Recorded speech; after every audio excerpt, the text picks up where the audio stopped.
Good morning. This is Dwayne, and today I'd like to talk about major and minor chords. It's really imperative that all pianists, all musicians actually, know and understand major and minor chords thoroughly because they're the meat and potatoes of a musical meal. Other chords such as augmented and diminished chords and extended chords, they're the salt and pepper, they're the spices, they're the interesting part. But most compositions, most music, I'd say 95% of all music is made out of major and minor chords to some degree. Not exclusively. In other words, you can have both major and minor chords in the same song. I don't mean that, but in terms of the composition of the piece itself, you mostly have major and minor chords. So let's take a quick look at how to form major chords, and then you'll understand quickly how to form minor chords from major chords. First of all, you need to know that a major chord is made out of a major scale. The word scale comes from the Latin la scala, Italian la scala, which means a ladder of notes. It's a ladder that goes from the from the root up to the octave, octavo, and back down. Okay, it's a ladder of notes. Okay, that's the C major scale. Now that's easy to see in the key of C because it's all white keys, right? But it's not so easy to see in other keys. For example, the B major scale is like that. It has 5 sharps. Okay, why is that? Well, it's because of the rule of half steps and whole steps. For any major scale, you have to have a relationship, a ratio of whole step, and then a whole step, and then a half step, whole step, whole step, whole step, half step. In other words, whole, half, whole, half. Okay, a whole step, of course, is skipping a key. Okay, it's a whole step. It's not a half step. It's a whole step between there.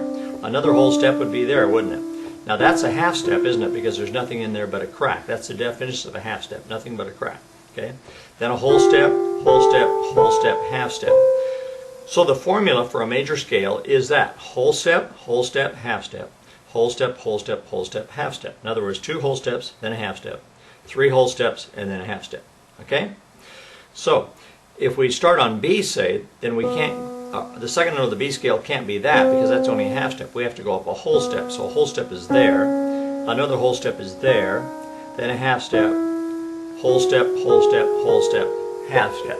So there's the B major scale. It goes from the root note up the ladder of notes to the octave and back down. Okay, so that's the B major scale. Therefore, the B major chord is not that, is it? It's got to be the root, third, and fifth of that major scale, just as in C, the root, third, and fifth of the C major scale. Okay, so I could take the time to go through all 12 scales and show you what they all look like, but I don't think I'll do that on this tape anyway. Okay, so let's learn just how to make a minor chord from a major chord. You simply take the third note of the scale, 1, 2, 3, and you lower it a half step. So that's C minor.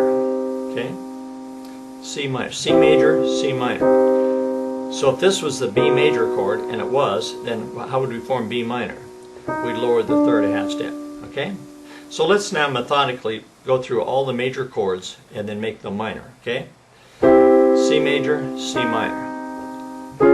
That would be the D flat major chord, based on the D flat major scale, which goes like that. Okay? So taking root, third, and fifth. Okay? So major, minor.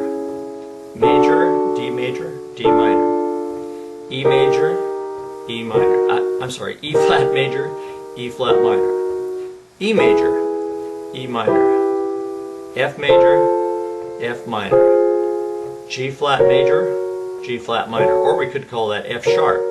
That note's inharmonic, so we could call it F sharp or G flat, major, minor, G major, G minor, A flat major, A flat minor, A major, A minor, B flat major, B flat minor, B major, B minor, C major, C minor. Okay? So, there's 12 major chords, and we can make each one of them minor, so that makes 24 chords that you should understand thoroughly. Okay? By the way, it doesn't matter whether you play the chord in root position. Root position is when the root's on the bottom, or inverted. I could turn this chord upside down, couldn't I? I could take C off the bottom, put it on top. But see, that's still the third, isn't it? That's the root, third, and fifth, so I have to lower E to E flat to make it C minor. The same thing is true if I moved it up the second inversion. The third is still there, so I'd have to make a minor. Okay? So that's the difference between major and minor. So get that thoroughly in mind. Okay? Now, if you'd like a chart that would show you all these chords so that you can get them implanted in your mind clearly, then go down to the copy below and you'll see a link to the place where you can go get that chart. Okay, it's free, so go ahead and get it if you'd like it. It's called the Major Minor Chord Chart. So thank you, and we'll see you again soon. Bye-bye for now.